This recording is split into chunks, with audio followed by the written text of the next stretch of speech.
Hey everybody, welcome to the Cardboard Cave. We're here to unbox Magical Athlete, this incredible looking new game. Well, this not a new game at all, but this is a brand new, extremely remade version of a game that was originally a Japanese game that became a bit of a cult classic in the hobby board game world for being a game that looked, kind of terrible. Like graphically, it just looked terrible. It looked like almost like a homemade production.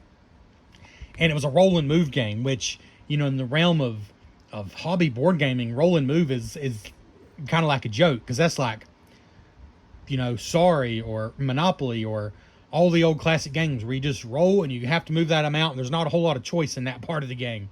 But that's what this is. But it's just so goofy and so silly and had just enough twists that it really just captured people's imagination. And this is a wildly different looking. So the other one had like a magical girl theme, like a magical girl anime. I don't know how else to put it. Like, think Kiki's Delivery Service, except lower quality. Kiki's Delivery Service is, kind of a masterpiece. So that might be a bad example, but like a low quality anime was the look of the original.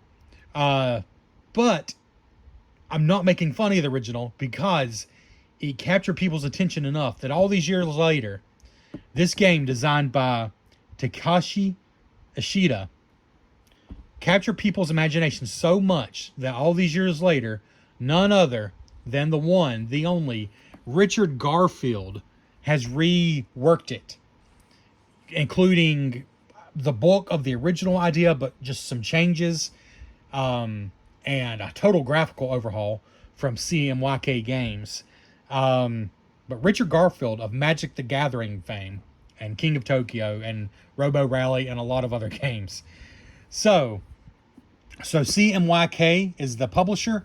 I bought it directly from them. It's not a terribly expensive game. I'm sure it will be appearing other places, but right now, that's where I got it from. If you spend, I think it's $75 in the US at least, you get free shipping. So I also got Hot Streak, which is another big game from them. Another kind of goofy game, but it's more of a betting game with a sports mascot racing theme. Whereas this is actually a racing game. You're not betting, you are the character actual racing. But they're both kind of party style games nonetheless. So those two combined is like just enough to get the free shipping. So there's a tip for you if you want to get both those. So it's the cult classic racing game of pure chaos.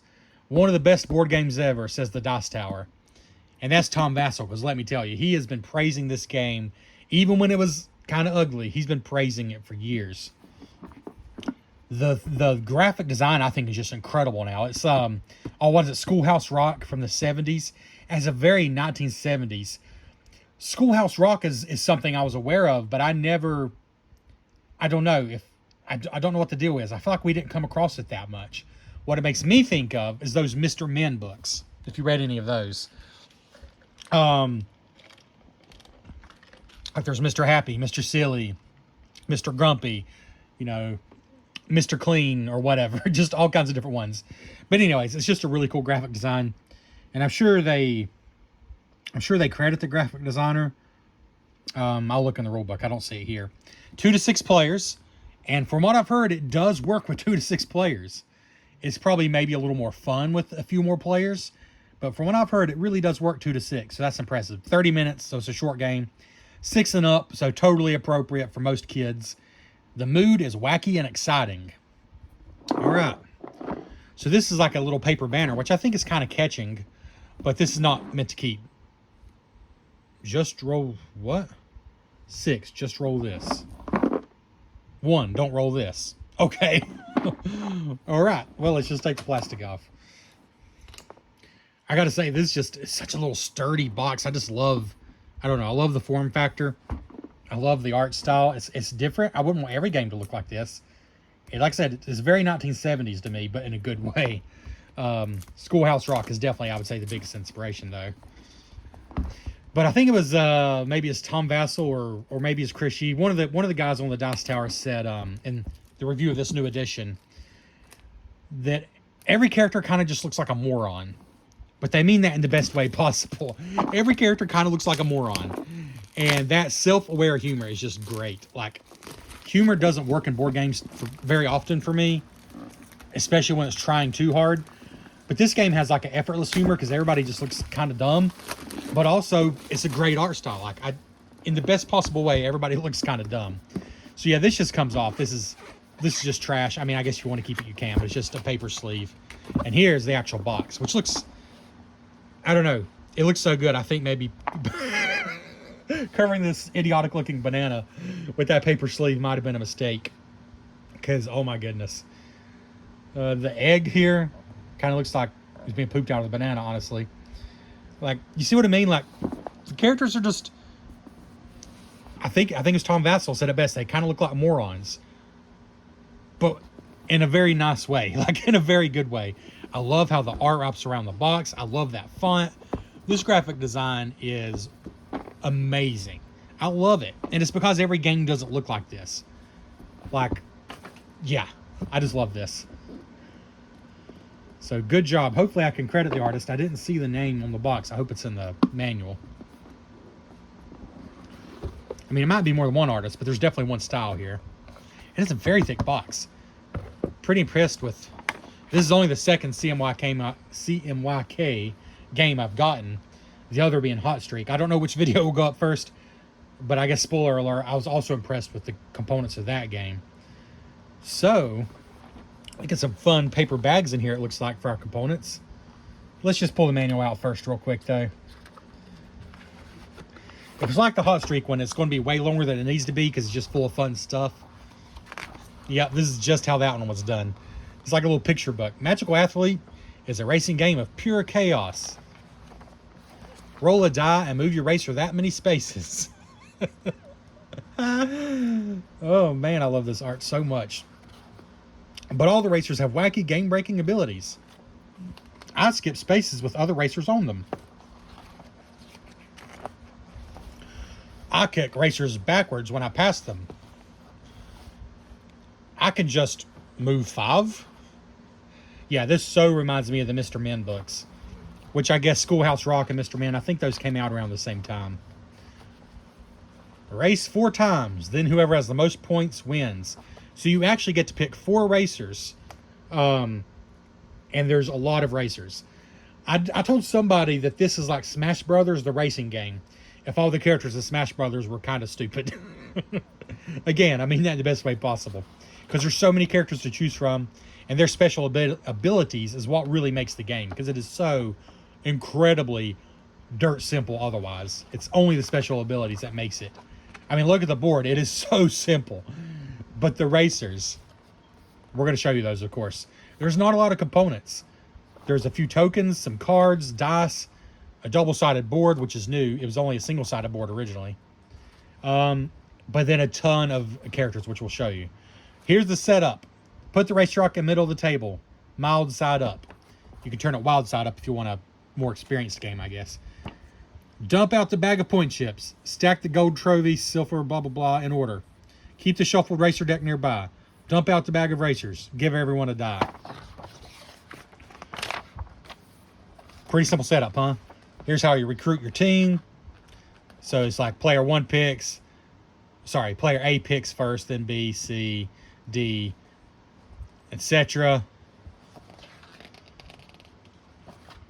But then, see, player A basically picked first, but they're also going to be picking 8th. So it's like a snake draft, I guess is what that's called. But you can just follow that if you want to. It's just to ensure everybody gets to pick their racers in a fair way. Then you race. And I'm not going to teach you the game right now, but I bet I could without this being a super long video. But I'm not. I'm just going to show you everything you get. Here's a huge example. You can tell it's a simple game because they are just taking up tons of space. Oh my goodness, that's it. This rulebook is mostly pictures. There's final scoring. Now, I bet the rest of the rulebook, though, is going to be all the special abilities. But that information will be on your cards. But yes, here's a few fiddly details. And then everything else, some terms that you might see on the cards. And then here's explaining the Wild Wilds track has some extra things on it. Some move forward arrows. A place where you just straight up get points if you land on it. A trip space. And a few more details there, I guess, about the Wild Wilds track. Then here's all the racers. So many racers. But we're going to show you them close up. Here's a 2-player variant and a 3-player double racer variant. Contents and credits. So the game has a double-sided racetrack, 36 racers, 36 racer cards, 6 dice, and then looks like about, say, 17 chips. Oh, 36, whatever that comes to, 36 chips, something like that, and a rule book. Not a lot of components, incredibly simple rule book. Let's go with this first. This paper bag is neat. Looks like just some cards here. Oh, no, this is cards and chips. Ooh, those are neat. I mean, for just cardboard chips. I don't know if you can tell it on camera. I don't think I've ever quite seen that before. The bronze chips actually kind of look like bronze metal, but they're just cardboard. I mean, they're just like a standard cardboard chip, but there is a bronze shine to them. Again, I don't know if that's really showing up for you, but you'll have to take my word for it in person. I mean, it's slight, but it's a little nice touch that I don't, for whatever reason, I don't think I've ever seen that on a cardboard piece before. I've seen it on wood. I don't think I've ever seen that kind of a shine on a cardboard token. And now that I know that's possible, I'm going to wonder why more don't do it. So there's some 3s and 1s.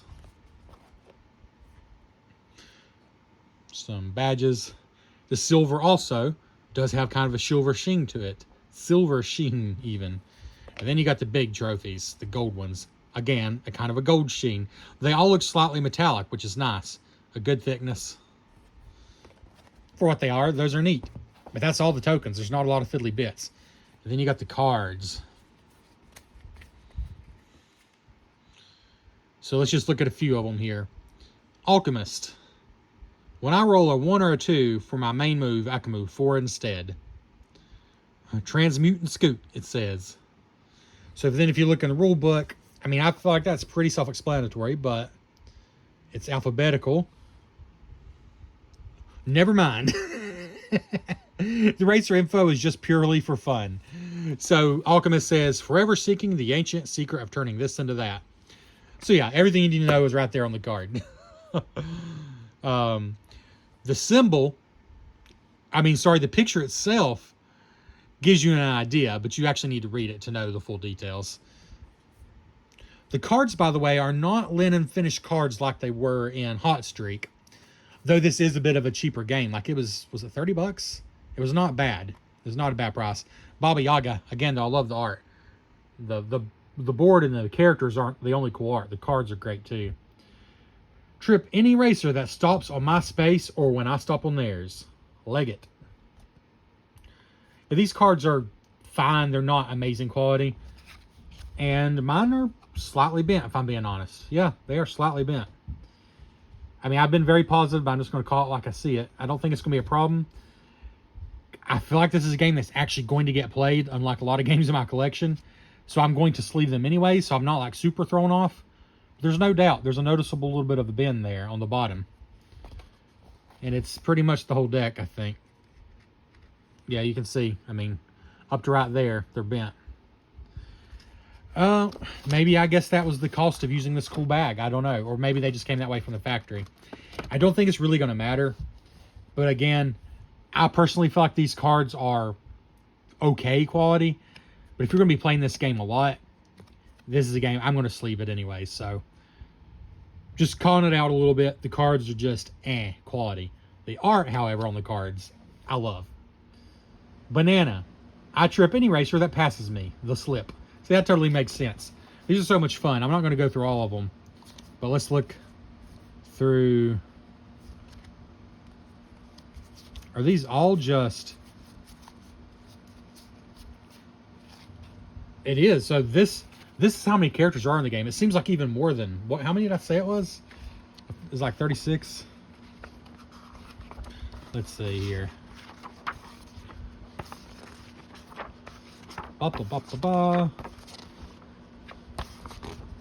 They like to put their contents towards the back of the book. And I should have gone to the back of the book. Okay, where are the contents? Are they on... Oh, literally the last page. So yeah, there are no cards except for the 36 racer cards. So to be fair, it's not like you're going to be constantly shuffling these throughout the game. You're going to shuffle them, and then people are going to basically draft the one that they want. And then that's it. It's just going to sit in front of you. Like, there's nothing else you're going to do with this. So to be fair, maybe that's why Hot Streak had higher quality cards, because you are shuffling them and using them during the game. Whereas these are kind of like, once you have it, it's yours. You put it in front of you. And I don't think you really do anything else with it. Still, I probably will sleeve them, just being honest. So here's the blimp. When I start my turn before the second corner of the track, I get +3 to my main move. On or after that corner, I get -1. So this is like an obvious nod to, like, well, the Hindenburg disaster, I think. When I start my turn before the second corner. So in other words, if you're in the first half of the race, you get +3 to each main move. But after that point, you get -1 to each main move. That's kind of funny. The Centaur knocks people back 2 when you pass them. The Cheerleader can make the racer or racers in last place move 2. And if they do, you move 1. So he's cheering other people on, but he's getting a boost out of it too. He or she. None of these are what I would call gender specific. They can be whatever you want. Everyone on my space gets +1 to their main move, including me. That's the coach. The Copycat has the power of the racer currently in the lead. And if there's a tie, you get to pick. The Dice Mongerer, anyone can re-roll their main move once per turn. When another racer does it, I move 1. So when the Dice Monger is in play, he lets anybody re-roll their dice. But anytime anybody does it, he gets to move 1. The Duelist. Whenever a racer shares my space, I can shout duel. We roll our dice, and whoever rolls highest moves 2. And I win ties. She got a little bit of an advantage there. So the bottom line, there's 36 of these. I'm not going to read them all. Let me read one more, then I'll say what I was going to say. The Egg. Before my race, draw 3 new racers from the deck and pick one. I have its powers. Oh, so the Egg has no power of its own, but you're getting a choice between 3. Okay, one more. The Flip-Flop. I can skip rolling for my main move and swap places with another racer instead. Holy cow. So, if you're in a race with the Flip-Flop, it's not going to do you any good to get way ahead, because they can just straight up swap places. Again, this is a chaotic game. This is not meant to be taken ultra seriously. The Genius can predict what number they'll roll for their main move. And if they're right, they take a whole nother turn. So here's the thing. These aren't necessarily meant to be 100% balanced.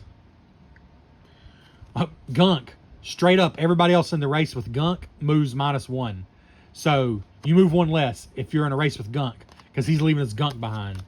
All right, one more. I promise I'll stop. The Hare. I get +2 to my main move.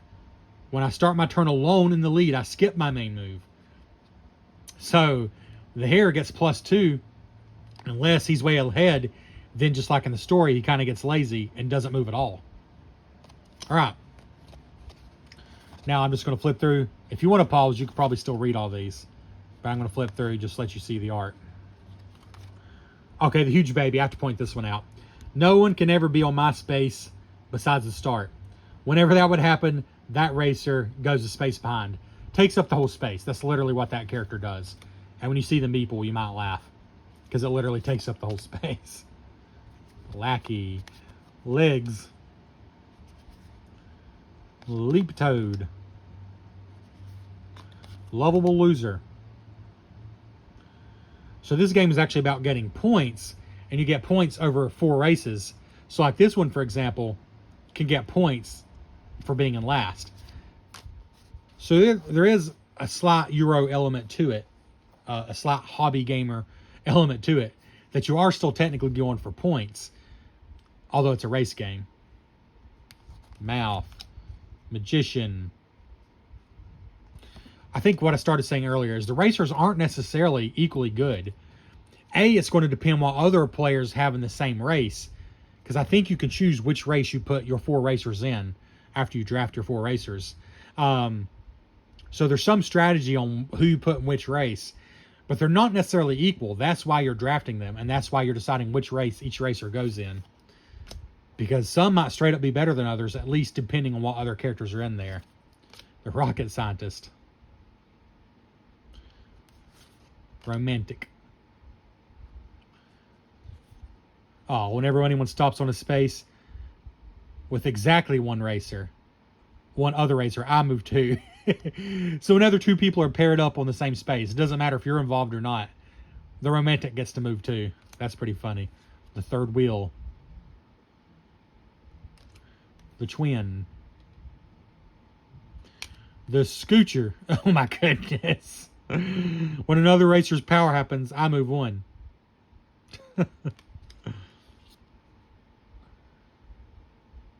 Skipper. Suckerfish.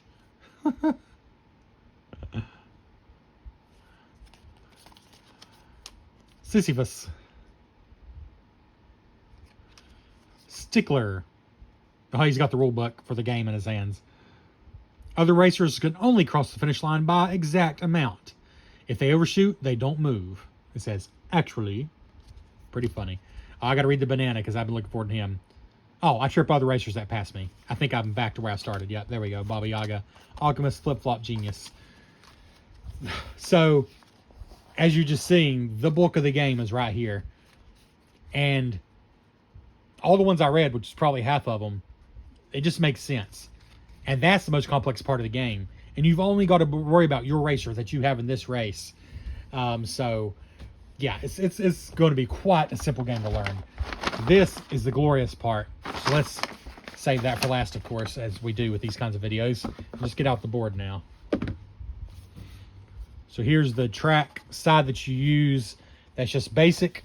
And it's what it recommends if you're starting out. They call it the mild side. The mild mile, I should say.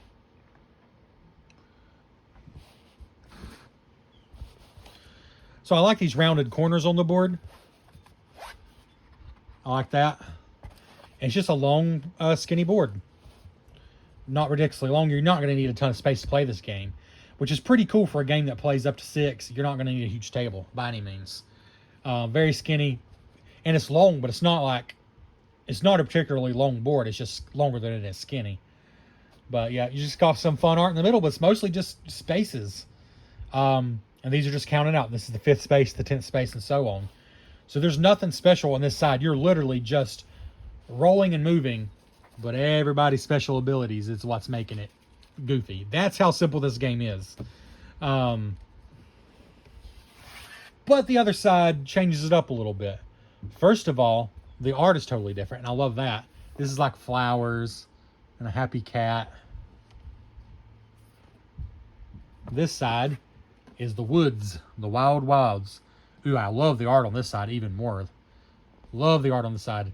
Honestly, I bet you this is going to be the more exciting side.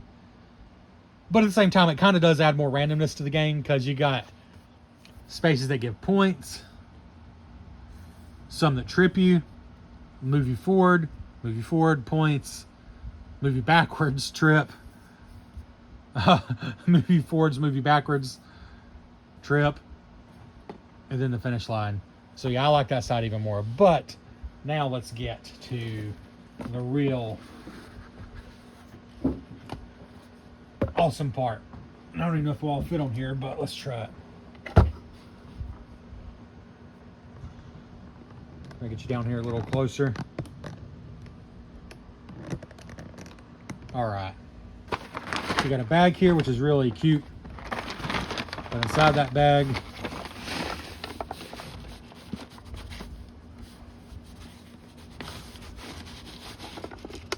oh, almost got them all in there. So, first of all, let's look at the dice. Then we'll just, everything that's left will just be characters. These are so stinking cool. The dice are great too. I love the art style. I love the graphic design. I got to look in the rule book to see if they're shouted out. Love these dice, painted on numbers. 6 of these dice. Big, chunky wooden dice. And then, the meat of the game. Really. These 36 meeples and the cards that go with them is the meat of the game. Here's the baby. And you see he's so chunky, he takes up the full amount of space on the board. He takes up a whole space. And I don't know what else to do except quickly go through these one at a time. But it's going to be quick, and I'll not leave a lot of comments, except you see they're double-sided. It's like a Napoleon, except he's a rat. The printing is so good. They're nice, thick, chunky. These are so nice. I believe that might be the Alchemist. This is definitely the flip-flop. So they're all supposed to be living, real beings. They're sentient beings, even though this one is a flip-flop with eyeballs. Like even Baba Yaga here is basically a walking house, but supposed to be a living creature of some kind. Love this art. Have I said that? I don't know if I said that. Can't remember if I did or not. So much. I love it so much. Oh yeah, there's the stickler reading the rule book. And let's just see out of curiosity. Yeah, the art matches the cards, but obviously it's not like pulled just from the card, because like here's the stickler. I don't know, maybe it's pulled directly from the same picture. Certainly a different scale. I don't know, I feel like it's probably two totally different illustrations, just drawn the same. But regardless, it's great. Every one of them is great so far. And you got this big old pile. So you probably play this game 100 times, and it's not super likely you'll have the exact same racers up against each other. There's the hair.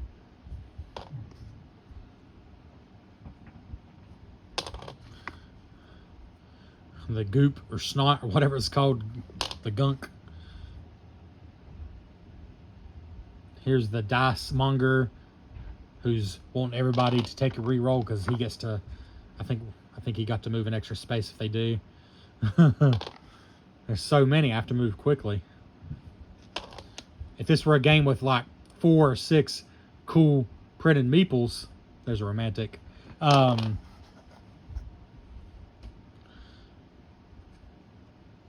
Then I wouldn't be going so quickly.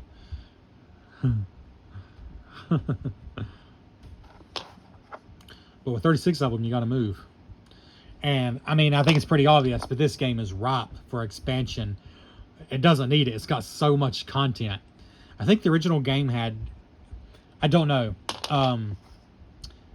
The original game's been so hard to find. I've never owned it. I've only basically read and watched videos on it. But it only had a handful of characters. It was nowhere near 36. I know that much. The scoocher. Totally kid friendly. That's probably the grossest one. Well, the blimp's not blowing up in here, but I guess the idea is he's not blowing up all the time. It's just once you pass the second corner, you blow up, and then your movement slows way down.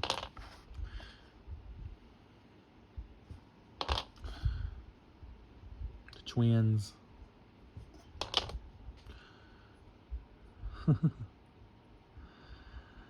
And like, for example, this character is meant to stand up that way, but oh wow, I think it's fine. It's just the way the wood is. But if you wanted to lay it down that way, no problem, you know.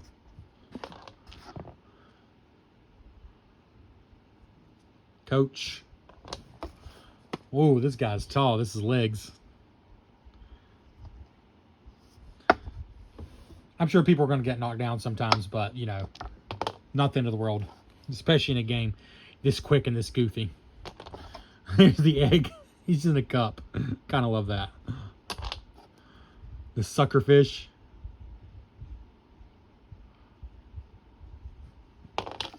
Mouth. Magician. And probably my favorite character. The really goofy looking banana. Alright. Well, there we go. Magical Athlete. That's everything you get. And it's extremely goofy and extremely fun looking game. I'm very much looking forward to playing it. Planning to play it this weekend. We'll see how that works out. Thank you so much for checking out the Cardboard Cave. This has been Magical Athlete. And the last thing I need to do is what I keep saying I'm going to do and see who the artist is. Hopefully they're credited in the book. Here we go. Game design, Takashi Yoshida. Updated game design, Richard Garfield. Creative director, Alex Haig. Art, Angela Kirkwood. But also graphic design by Elizabeth Godspeed and Janet Delavan. And there's a lot more credits, and I'll let you look at those there yourself. But I gotta shout out, well, graphic design is also amazing. So Elizabeth Godspeed, Janet Delavan, and then Angela Kirkwood for the art. Phenomenal job. Bravo. We'll get you next time on the Cardboard Cave. Hit that like button if you do not mind. I would really appreciate it. Bye-bye.